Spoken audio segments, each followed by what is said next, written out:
Quand mon mari est parti, il nous a laissés sans rien. Il nous a laissés avec des loyers impayés. J'ai donc commencé à travailler. Juan David est le premier à m'avoir aidé. Il travaille au marché.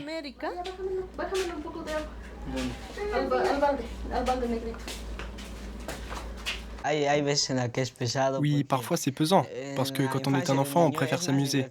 Mais bon, on avait besoin de travailler. Juan David n'avait que 10 ans quand sa mère lui a demandé de contribuer à l'économie familiale. Depuis, ses deux frères ont suivi son exemple. Les enfants ne travaillent que le samedi. Juan David et Luis Mario gagnent à eux deux 100 bolivianos. Luis Miguel est plus grand. Il gagne à lui tout seul 100 bolivianos. Donc ça fait 200 au total. Moi, je gagne 1300 bolivianos par mois. 1300 bolivianos, c'est l'équivalent de 180 €, le salaire minimum bolivien. Le petit pécule gagné chaque mois par les enfants de Josefa représente plus d'un tiers du budget familial. Gracias, Señor Jesús, por este alimento que nos has bendecido, igual también los que necesitan bendecir. Bon, on peut commencer à manger. Caliente. La Gloria m'a ofendido. Ma cliente m'a insultée. Elle m'a traité d'âne. Ne fais pas attention à ça.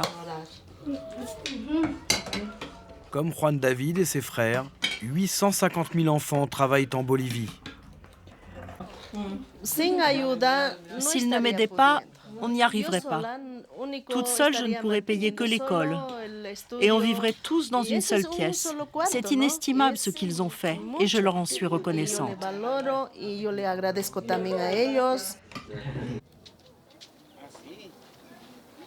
La famille de Juan David n'est pas une exception. En Bolivie, la moitié des foyers vit sous le seuil de pauvreté. Dans ce pays de 10 millions d'habitants, le travail des enfants est souvent indispensable.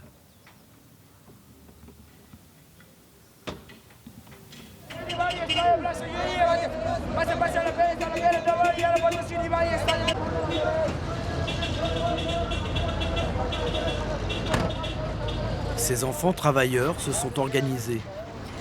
Il y a 20 ans, ils ont créé leur propre syndicat. Fort de ses 15 000 adhérents, l'UNATSBO s'est surtout fait remarquer en 2013.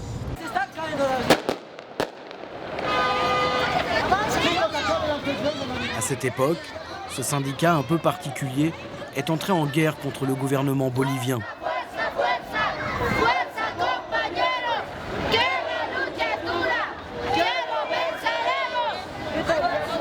Les enfants réclamaient la suppression de l'âge minimum du travail. Une demande inacceptable pour Javier Zavaleta, le député responsable des politiques de l'enfance. Les enfants travailleurs faisaient pression pour qu'il n'y ait pas d'âge minimum légal. C'était leur objectif et là-dessus, on n'était pas d'accord. Il faut qu'il y ait un âge à partir duquel l'État autorise l'enfant à travailler et garantisse ses conditions de travail. S'il n'y avait pas d'âge minimum, un enfant de 1 ou 2 ans pourrait aller travailler aussi. On était en désaccord avec les enfants travailleurs de l'UNATSBO et c'est pour cela qu'ils se sont mobilisés.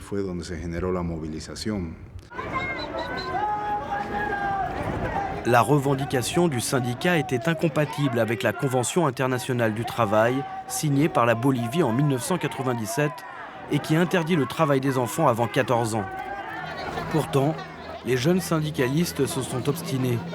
Gérald, lui, portait sa banderole à bout de bras. On était partis de l'usine de bière et on devait aller jusqu'à la place Murillo.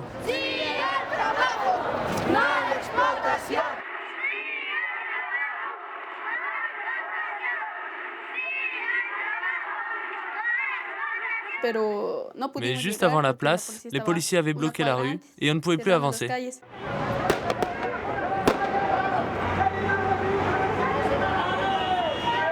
Gérald avait 11 ans et il était en première ligne. On a tenté de négocier pour qu'ils laissent passer 15 enfants. Ils n'ont pas voulu. Alors certains camarades ont commencé à pousser pour essayer de passer en force. Quelques-uns ont réussi à passer et c'est là que les policiers ont utilisé des gaz lacrymogènes. Près d'une centaine d'enfants ont manifesté pour le droit au travail. De violents affrontements ont eu lieu avec la police. Ils ont été condamnés par les défenseurs des droits de l'homme.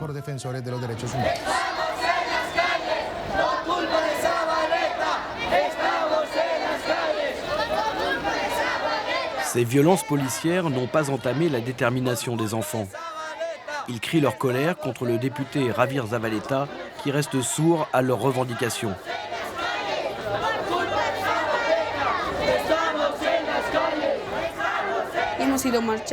On a manifesté pour que les gens sachent qu'on existe, qu'on est des enfants travailleurs organisés. On voulait juste passer et on ne voulait pas faire de désordre. Suite à la répression policière menée contre les jeunes jeudi dernier à La Paz, le président de Bolivie, Evo Morales, s'est entretenu avec les enfants travailleurs pour trouver une porte de sortie au Code de l'enfance. On s'est disputé pour les chaises avec les autres enfants travailleurs. Certains voulaient les meilleures places. Nous, on voulait que ce soit équitable.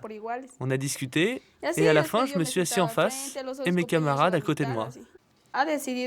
C'est bien que le président ait décidé de nous écouter, parce que lui aussi a été un enfant travailleur.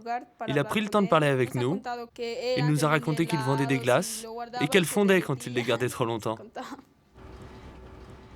Quand on est sorti, toutes les télévisions étaient en bas. On ne pouvait pas partir.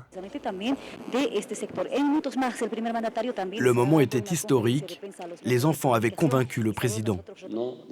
On ne doit pas éliminer le travail des enfants et des adolescents. Les mois suivants, les représentants du syndicat étaient consultés sur le contenu de la future loi. Un compromis qui a permis aux enfants de s'imposer comme des partenaires sociaux incontournables. Et en juillet 2014, la nouvelle loi a été promulguée.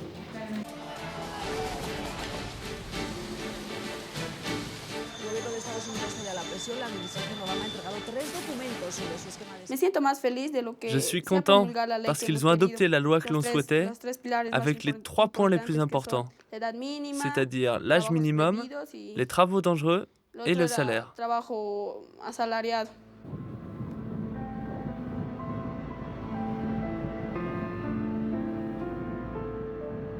Le syndicat avait 3 revendications. Un salaire horaire équivalent à celui des adultes, l'interdiction des activités dangereuses comme le travail dans les briqueteries ou les mines, et l'abaissement de l'âge légal. Les travailleurs indépendants peuvent maintenant œuvrer dès l'âge de 10 ans. Pour ceux qui ont un patron, ce sera 12 ans. Au regard des conventions internationales, la Bolivie est désormais hors la loi. Une position révolutionnaire assumée par l'ennemi d'hier, le député Zavaleta.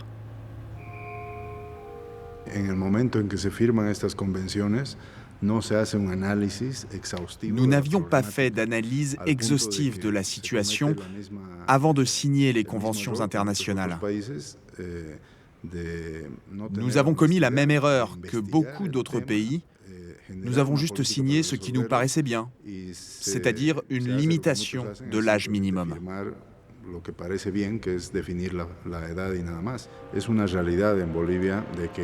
Mais c'est une réalité en Bolivie, avec loi ou sans loi, avec ou sans âge minimum, des enfants travaillent dans les pires conditions possibles, à la fois pour leur santé, leur éducation et leur intégrité familiale.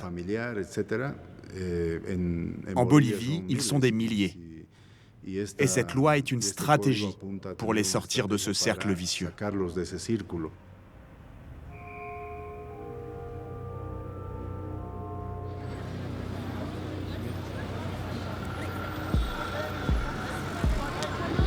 Dans la lutte contre le travail infantile, la Bolivie revendique son modèle alternatif. Son objectif reste l'éradication du travail des enfants. Mais en attendant, elle leur accorde des droits. Après vérification de leurs conditions de travail, un permis leur sera délivré. Ils pourront bénéficier d'une assurance chômage et d'une couverture santé. Leurs horaires seront encadrés pour ne pas gêner leur scolarité.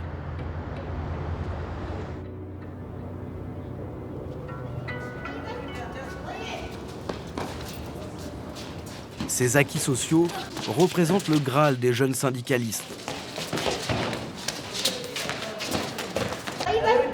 En apparence, ce sont des enfants comme les autres. Pourtant, leur organisation syndicale n'a rien à envier à celle des adultes. Lisette et ses camarades préparent la manifestation du 1er mai.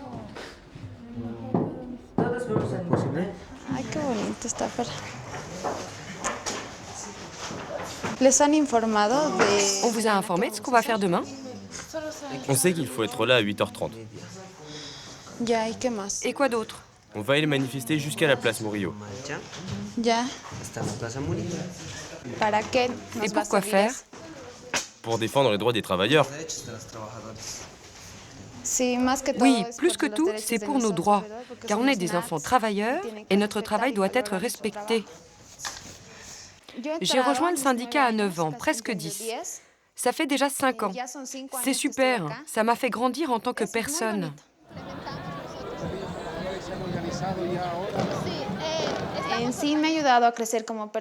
Ça m'a aidé à développer mon raisonnement. J'aime faire ça. Cela m'aide non seulement ici, où je suis très active comme leader, mais aussi à la maison, à l'école. Ça m'aide à mieux m'organiser.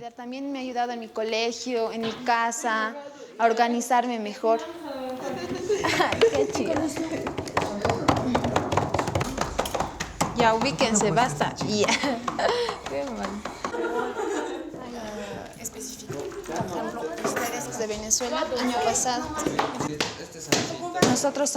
Nous sommes indépendants et nous nous autogérons.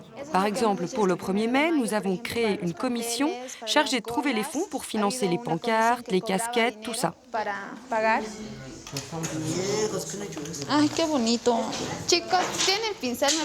Les adhérents sont recrutés dès l'âge de 7 ans et n'hésitent pas à mener des actions politiques. Par exemple, l'année dernière, on a organisé une rencontre avec le ministère de l'Éducation, le 16 et 17 décembre. On a parlé de l'éducation, du travail et de l'aménagement de l'enseignement pour les enfants travailleurs.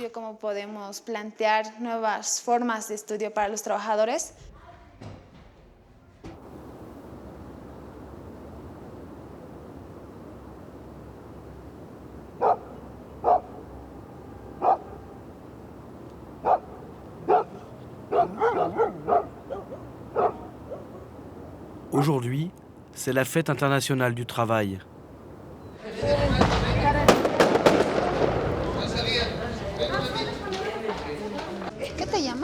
Comment tu t'appelles?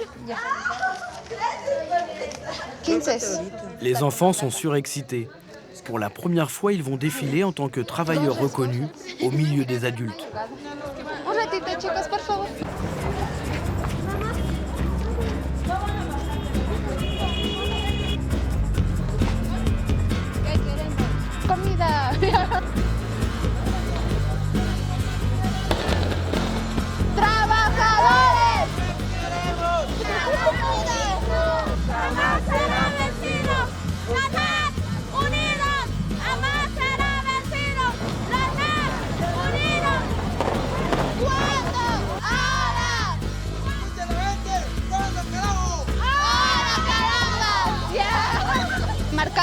On marque notre différence.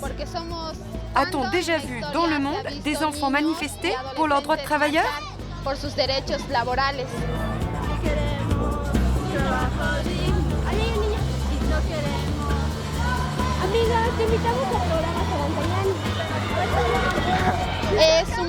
C'est un tract d'information qui dit « Tu as moins de 18 ans et tu travailles, alors tu peux venir participer et adhérer. » On explique qui nous sommes et ce que nous faisons.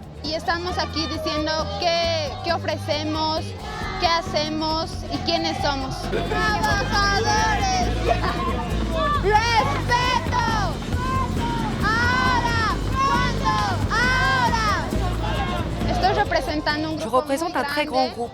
Et je suis fière des enfants qui crient de toute leur force pour que leurs droits soient respectés.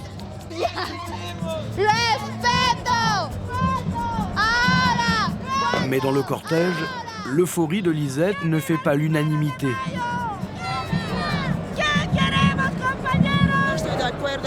Non, je ne suis pas d'accord pour que nos enfants défilent comme représentants des enfants travailleurs.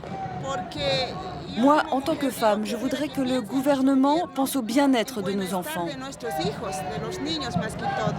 Ils ont besoin d'étudier et de préparer leur avenir pour devenir plus tard des adultes comme nous, des personnes responsables. Ils ne devraient pas être là. C'est le 1er mai de tous les travailleurs, pas des enfants.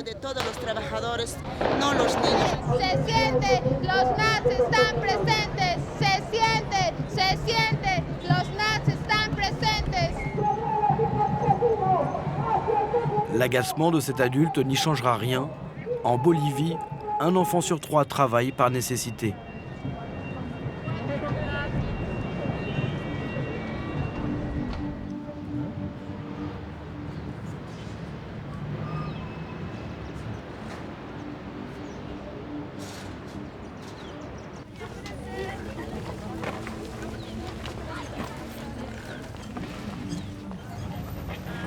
Depuis la promulgation de la loi, Juan David continue d'arpenter les allées du marché à la recherche de clients.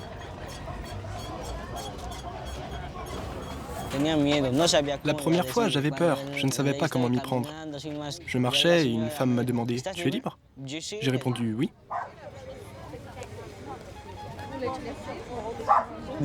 Je lui ai fait sa course et je l'ai laissé à son taxi. Après, j'ai marché encore. On m'a demandé « Tu es libre ?» Et ça s'est enchaîné comme ça. Va là-bas, Doña Rosa t'attend dans le taxi.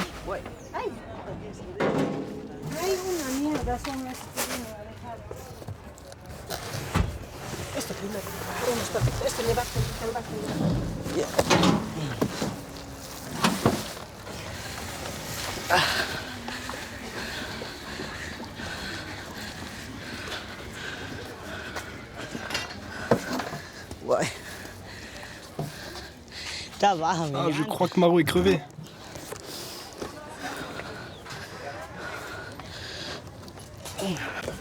Esto.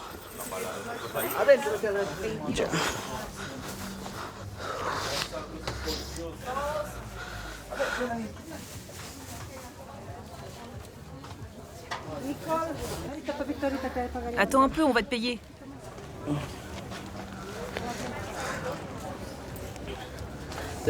Je suis fatigué.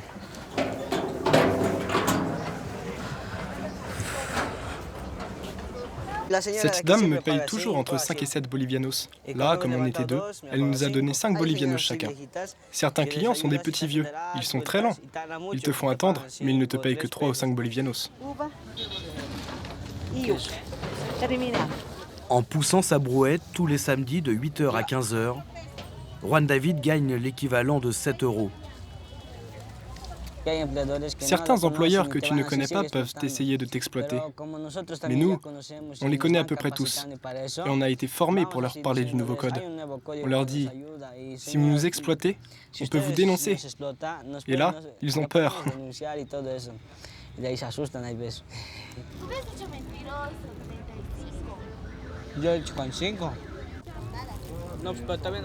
Les jeunes travailleurs comme Juan David n'hésitent plus à faire respecter leurs droits. La nouvelle loi protège ces petites mains et améliore le quotidien de nombreuses familles.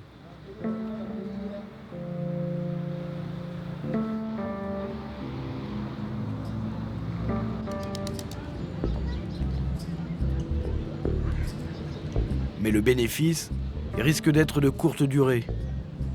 C'est la crainte d'Osvaldo Gutiérrez, un économiste de Cochabamba. Je pense que cette loi va les protéger dans une certaine mesure, mais elle n'affronte pas les racines structurelles du travail infantile, c'est-à-dire la pauvreté dans notre pays. Quand l'économie bolivienne était moins développée, Les salaires étaient très bas et les familles pauvres avaient besoin que leurs enfants travaillent. Maintenant, les salaires ont augmenté, ils sont passés de 800 à 3000 $ par personne et par an. Du coup, les jeunes sont attirés par ces opportunités financières. C'est ce que l'on appelle la perméabilité mercantile.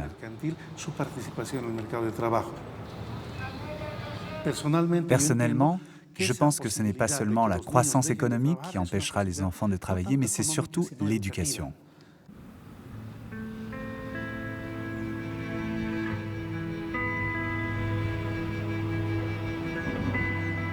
Pour le gouvernement bolivien, l'éducation est un enjeu prioritaire, bien présent dans la nouvelle loi. Désormais, les enfants ne doivent pas travailler plus de 6 heures par jour, ni après 10 heures du soir. L'objectif est clair, permettre aux écoliers comme Juan David de concilier travail et études.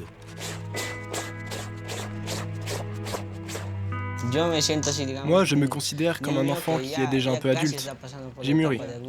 Je ne vis pas uniquement au présent. Je pense aussi à mon avenir comme un adulte.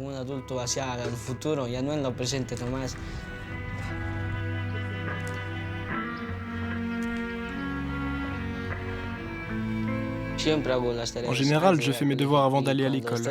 Mais si je suis trop fatigué, je ne les fais pas. Et je ne rends rien. Parfois, je demande à mon prof s'il est possible de les rendre plus tard. Parfois, j'oublie aussi de les faire, mais normalement, je les fais. Comme aujourd'hui.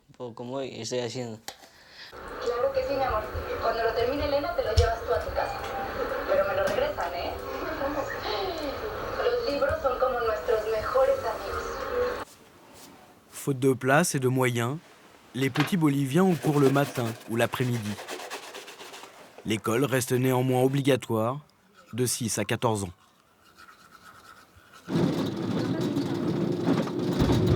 Le travail m'aide aujourd'hui et les études me permettront d'avoir un avenir.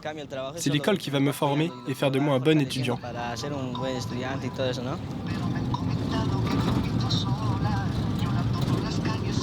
J'aimerais bien être vétérinaire. J'aime beaucoup les animaux. Ils ont besoin qu'on s'occupe d'eux, qu'on les soigne.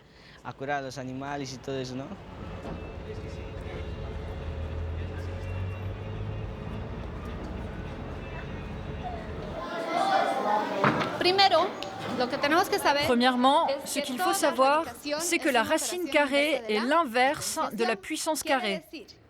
Ce qui veut dire que pour résoudre une racine carrée, on a recours à la puissance. Racine carrée de 36 ? 6. Pourquoi ? 6 fois 6, 36. On va demander à un volontaire de venir résoudre une racine carrée.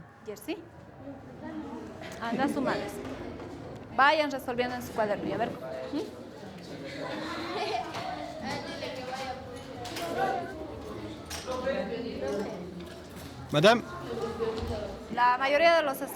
La majorité des enfants qui travaillent réussit quand même à l'école. Et surtout, ils ont envie d'y arriver, ce qui est le plus surprenant. Certains justifient leurs absences ou leurs devoirs non faits par leurs heures de travail, mais c'est une minorité. Et nous, les enseignants, nous dosons les devoirs pour que ceux qui travaillent puissent s'en sortir. Beaucoup d'élèves de cette école, qui ont travaillé et étudié en même temps, sont ensuite allés à l'université et ils ont eu des carrières professionnelles.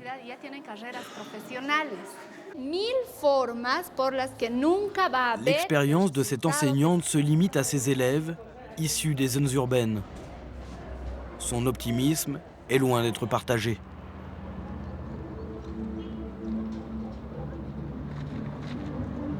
Rolando Villena, élu par le Congrès bolivien, veille au respect des droits de l'homme. Pour lui, la légalisation du travail des enfants est dangereuse. Pendant le processus d'élaboration de cette loi,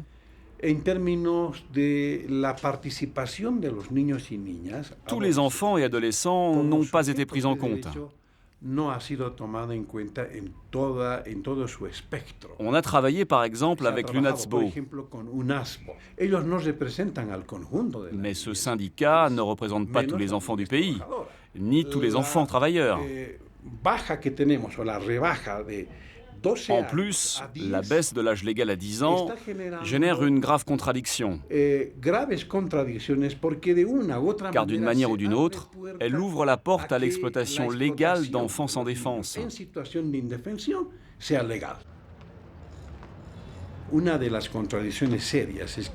Le plus grave, c'est que la Bolivie compte 347 municipalités, mais seulement 240 bureaux de la Defensoría de la Niñez.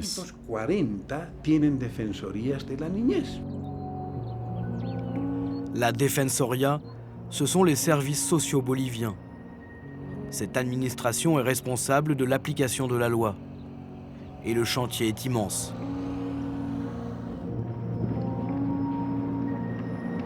Sur les hauteurs de La Paz, El Alto est une cité pauvre fondée sur le commerce informel.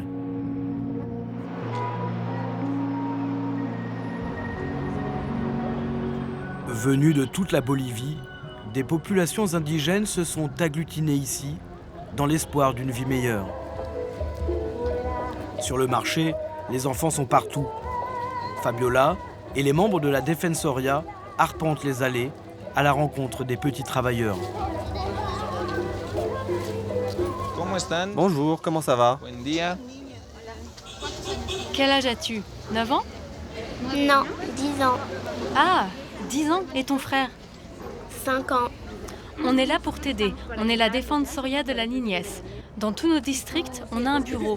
Donc si tes droits ne sont pas respectés, si tu ne te sens pas bien, si on te maltraite, on est là pour t'aider. Combien gagnes-tu? 50. 50 bolivianos. Et tu en fais quoi? C'est pour la banque. Ah, c'est pour la banque. Travaillez bien, à bientôt.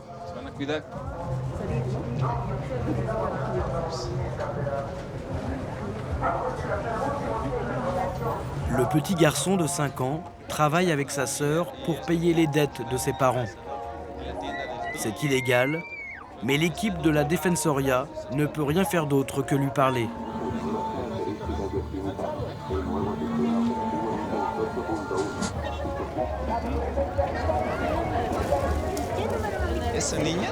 C'est votre fille? Oui, c'est ma fille. Elle a quel âge? 10 ans. Depuis quand vient-elle sur le marché pour vous aider? Depuis qu'elle est née. Ah, depuis qu'elle est toute petite. Nous sommes la Defensoría. On est là pour vous dire que ce n'est pas un problème que votre fille vous accompagne, mais vous devrez aller chercher un permis à la Defensoría. C'est ce que stipule la nouvelle loi, la loi 148. Ce n'est pas contre vous, c'est pour protéger votre enfant. Elle vient parce qu'elle aime bien. Parce que ça lui plaît? Oui, et aussi parce qu'elle ne veut pas rester toute seule à la maison. La loi impose aux enfants d'obtenir un permis de travail, mais pour l'instant, rien n'est en place.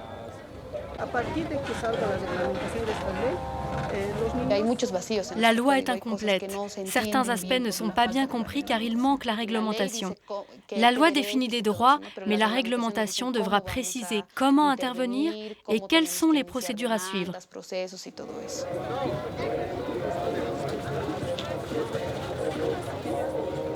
La Defensoría est une administration débordée et ses moyens semblent bien dérisoires pour cette nouvelle mission.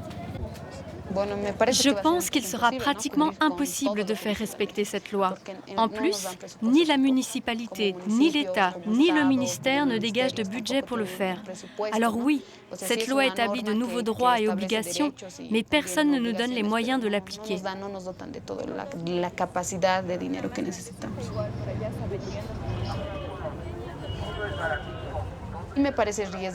Cette loi me paraît risquée, car on ne sait pas dans quelle mesure nous serons capables de contrôler les enfants. Imaginons que l'on accorde un permis sans faire un vrai suivi. On court le risque que les jeunes travailleurs soient exploités. Ça me semble vraiment délicat, de mon point de vue.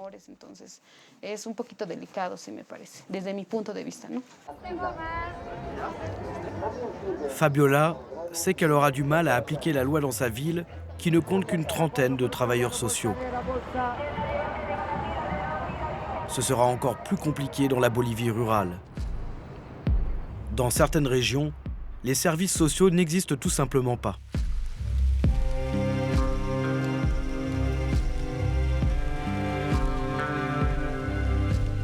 Les Yungas, terre du café bolivien. C'est une vallée humide et tiède, un territoire oublié du gouvernement, perdu au nord-ouest du pays. Sylvia a 12 ans. Le week-end, elle travaille ici avec sa mère et ses 4 frères et sœurs.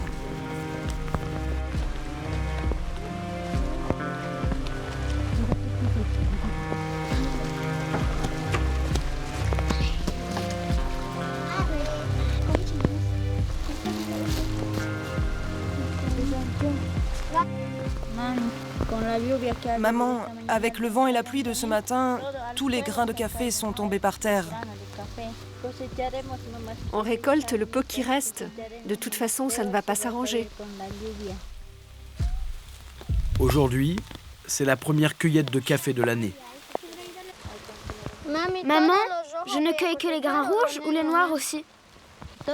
Cueille-les tous.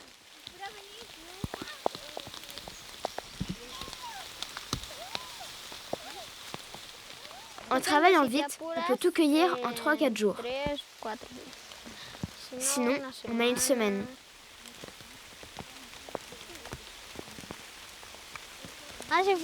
Il fait froid. Mais qu'est-ce qu'on peut y faire?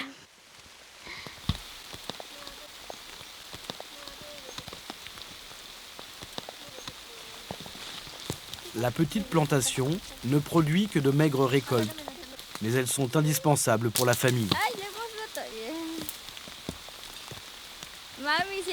Ah, maman, j'ai cassé une branche. Je vis de notre production de café, mais parfois je dois travailler ailleurs. N'importe quel travail. C'est comme ça que je survis. Mais ces efforts n'ont pas suffi à garantir le quotidien de la famille. Modesta s'est résignée. Elle a envoyé ses 3 filles travailler dans la ville la plus proche. Des enfants loin de leur mère, sans surveillance ni protection. Moi aussi, quand j'étais plus jeune, je suis allée travailler. J'ai de l'expérience. Les petites ne doivent pas être exploitées. Moi, j'en ai souffert. En plus, les gens qui m'employaient ne me payaient pas. C'est fréquent à Caranavi. Ça arrive à plein de filles. Et il y en a même qui se font violer. Rien ne peut les protéger contre ça. Aider la famille, mais à quel prix? Modesta se sent coupable de la maltraitance subie par ses enfants et de son impuissance à les protéger.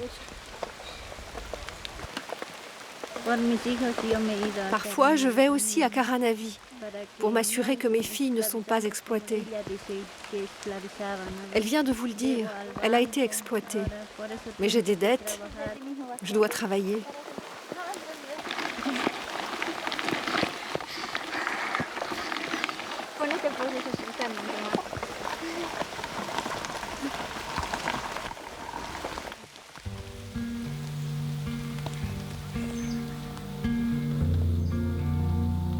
Caranavi, la ville principale des Yungas, défie toutes les statistiques. Sa population est l'une des plus pauvres du pays, mais aussi la plus jeune.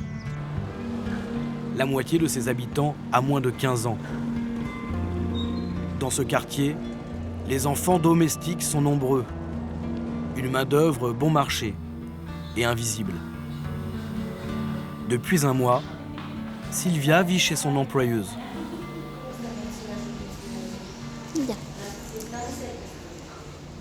Le reste est encore humide.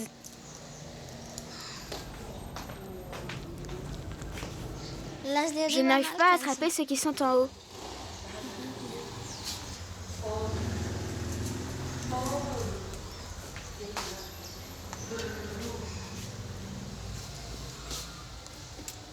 La semaine, Sylvia s'occupe de la maison et de Sani, 2 ans. On joue toute la journée. Parfois, je vais faire des courses et après, je vais à l'école de nuit. Quand je reviens, on regarde un peu la télé et puis je vais me coucher. Et le lendemain, ça recommence.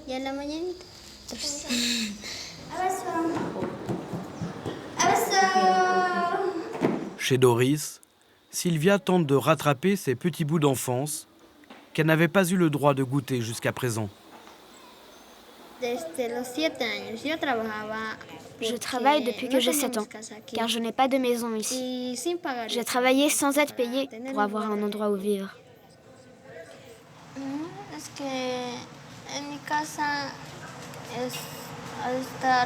Chez moi, parfois, il n'y a pas de quoi manger.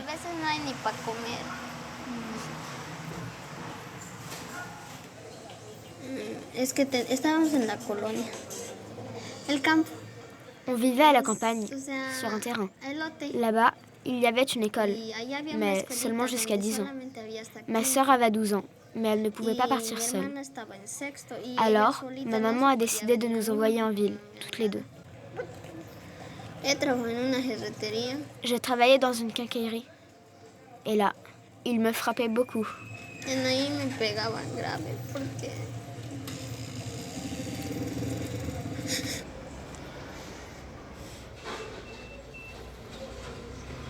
Elle ne pourra pas en dire plus. Son passé est encore trop présent et trop douloureux. La nouvelle loi voudrait éviter ce genre de drame en instaurant un suivi des enfants comme Sylvia. Mais dans les campagnes, l'administration n'a pas les moyens de ses ambitions. Doris n'a jamais vu le moindre contrôleur.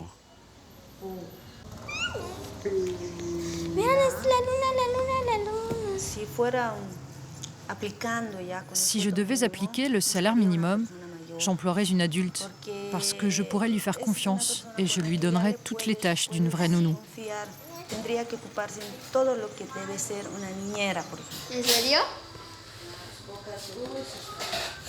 Doris verse à Sylvia l'équivalent de 26 € par mois. On est bien loin du salaire et des horaires fixés par la loi. Pourtant, Doris pense bien faire. Le travail est traditionnellement perçu comme une étape nécessaire à la construction sociale d'un enfant.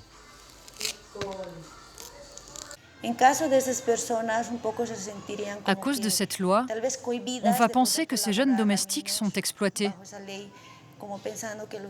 Pourtant, leurs employeurs ne les exploitent pas, ils les aident. C'est comme dans une famille. Les enfants ont des tâches. Ils doivent ranger leur chambre et faire la lessive. Le plus triste, à mon avis, c'est que ces jeunes filles que l'on aide, on va devoir leur fermer la porte.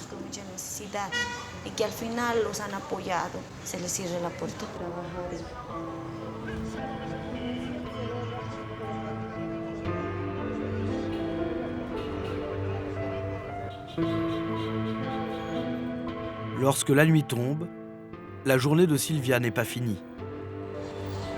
Son école propose des cours de nuit, ultime rempart contre la déscolarisation. À la campagne, les enfants quittent l'école à 10 ans, contre 15 ans dans les villes.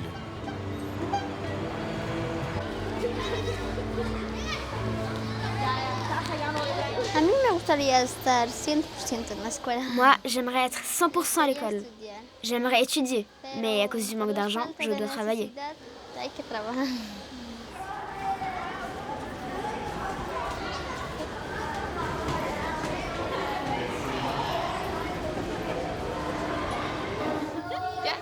Yo les voy a preguntar Qui travaille ou aide ses parents?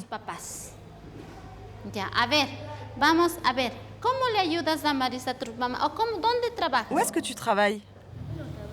Je ne travaille pas, j'aide mes parents. ¿Cómo le ayudas? J'épluche les pommes de terre et après je les coupe. Tu aides donc ton père à vendre des beignets. Rocio, où travailles-tu? Je vends. Ah, tu vends. Tu travailles pour une dame dans une boutique? Et combien elle te paie? 50 bolivianos. Par mois? Ah, 50 bolivianos par mois. Et de quelle heure à quelle heure? De 7h à 17h.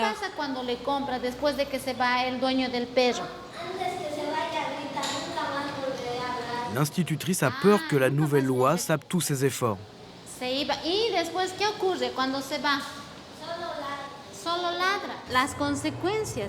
Une des conséquences, c'est que si les enfants sont mieux payés, ils seront incités à abandonner leur scolarité. Ils auront de l'argent, ils ne voudront plus aller à l'école. Ils n'auront plus envie de se dépasser, de faire des études supérieures. L'autre conséquence, c'est que très tôt, ils assumeront un rôle d'adulte. Et quand ils seront eux-mêmes parents, ils voudront que leurs enfants fassent pareil, qu'ils aillent travailler dès 10 ans. Moi, je pense que ce n'est pas bien.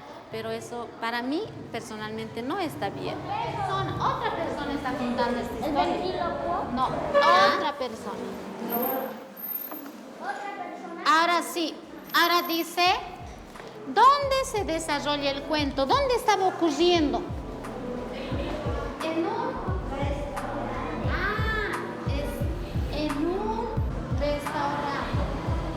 Ces effets pervers, visibles dans les zones défavorisées, n'avaient pas été envisagés par le gouvernement ni par l'UNASBO.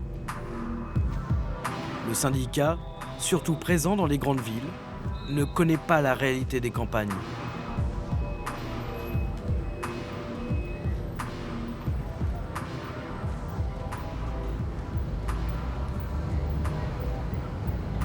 À La Paz, Lisette et ses camarades se soucient d'un tout autre combat. La nouvelle loi bolivienne est condamnée par l'Organisation internationale du travail. La loi menacerait la santé, la scolarité et le développement personnel des enfants. Depuis 1 an, l'OIT et le syndicat s'affrontent à distance. L'OIT confond ces deux principes très différents, le travail et l'exploitation des enfants. Nous voulons préciser ce point dans notre réponse pour qu'ils ne mélangent pas ces deux concepts. Et s'ils parlent des enfants et adolescents, nous voulons qu'il y ait un adolescent présent dans leur réunion. Voilà, c'est tout ce que j'ai à vous dire.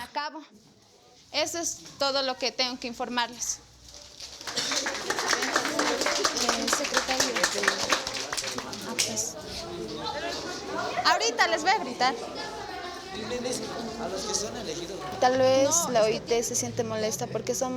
Peut-être que ça dérange l'OIT que l'on soit le premier pays et les premiers enfants travailleurs à obtenir une loi au niveau national.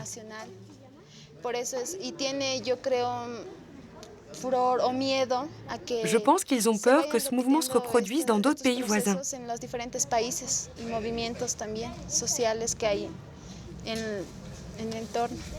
C'est important que cela puisse se faire dans chaque pays, pas seulement en Bolivie.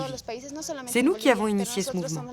Mais j'espère que d'autres suivront notre exemple et qu'ils luttent jusqu'à réussir.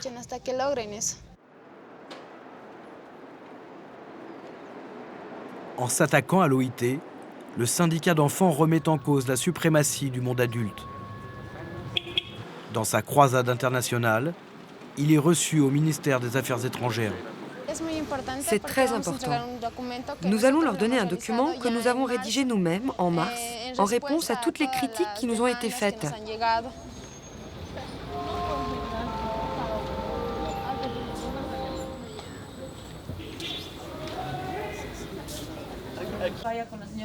La délégation est venue préparer le voyage vers l'Europe. Jorge devrait porter la bonne parole à Genève. C'est une mission très importante, car je vais défendre ce pourquoi on s'est tous battus. Faire comprendre à l'OIT et aux autres organisations qu'on est des travailleurs dignes, qu'on n'est pas des voleurs. Je suis en charge des relations multilatérales avec les organisations internationales, comme par exemple les Nations Unies. Le syndicat est aujourd'hui soutenu par le gouvernement. Son objectif est maintenant de s'imposer auprès des instances internationales. L'OIT doit protéger les droits des travailleurs, des enfants comme des adultes. Mais dans le cas des enfants, elle n'accomplit pas sa mission. Face aux critiques de l'OIT, les enfants montent eux-mêmes au créneau. Le député Zavaleta, lui, n'ira pas à Genève. Mais depuis La Paz, Il n'hésite pas à fustiger cette ingérence. Beaucoup de pays pensent pouvoir juger d'autres pays seulement parce qu'ils vivent dans de meilleures conditions. Cette logique interventionniste, c'est de l'histoire ancienne.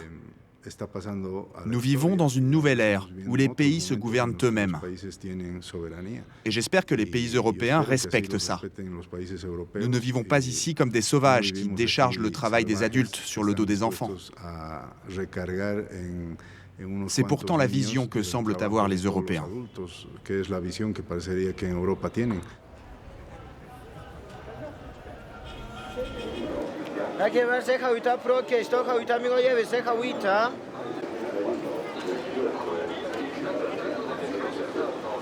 L'Organisation internationale du travail perçoit l'enfant travailleur comme une victime devant être protégée.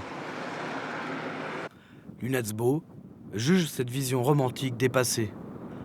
Deux conceptions de l'enfance qui se télescopent.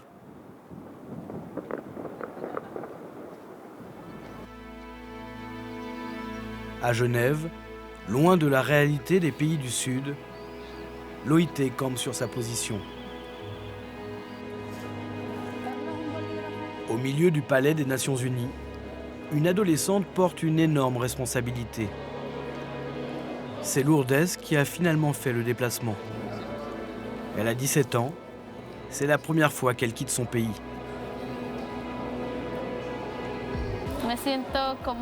Je me sens comme un poisson dans l'eau qui ne peut pas nager. Parce que quoi qu'on dise, ils vont toujours nous reprocher d'enfreindre les normes. Ils vont dire que la Bolivie doit à nouveau changer sa loi. C'est très dur. On va attendre le résultat, mais ce qui va se dire à l'intérieur, c'est très important.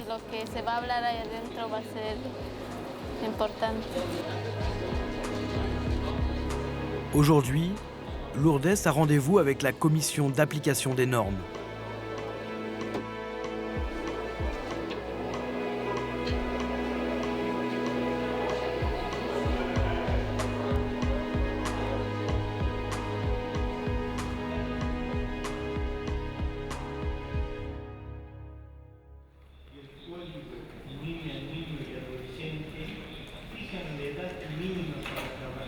Perdue au milieu d'adultes, elle est le visage du syndicat, de ses enfants voulant travailler.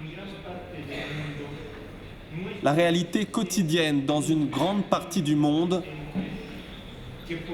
démontre que des enfants commencent à travailler par nécessité avant d'avoir l'âge minimum. La Bolivie est mise au banc des accusés à l'initiative de la Confédération syndicale internationale. Son représentant, Stephen Benedict, juge la loi irresponsable. Ils ont mis une loi en disant, puisqu'il y a beaucoup de travail des enfants, il faut le légaliser. C'est pas comme ça qu'on sort du problème en légalisant. On sort du problème en légiférant des changements, comme l'éducation obligatoire, comme remplacer là où il y a des enfants qui travaillent, mettre des adultes qui travaillent dans des conditions décentes. Il y a une série de mesures que le gouvernement devrait prendre pour justement gérer le problème de la pauvreté, qui est un problème très très sérieux en Bolivie. On veut les prendre en compte. Mais est-ce qu'un enfant de 12 ans a la capacité, ou de 10 ans, a la capacité de savoir quels sont ses intérêts à long terme ? Mais la voix de Lourdes, les membres de l'OIT n'ont pas voulu l'écouter. L'adolescente a pu siéger officiellement au milieu des travailleurs, mais elle n'a pas eu le droit de s'exprimer.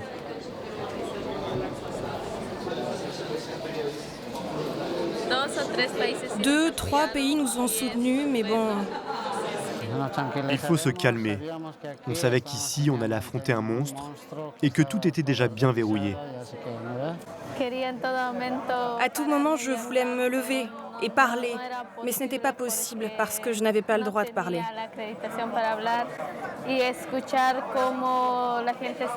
C'était très dur d'entendre tout le monde nier la réalité et de ne rien pouvoir dire à ce moment-là.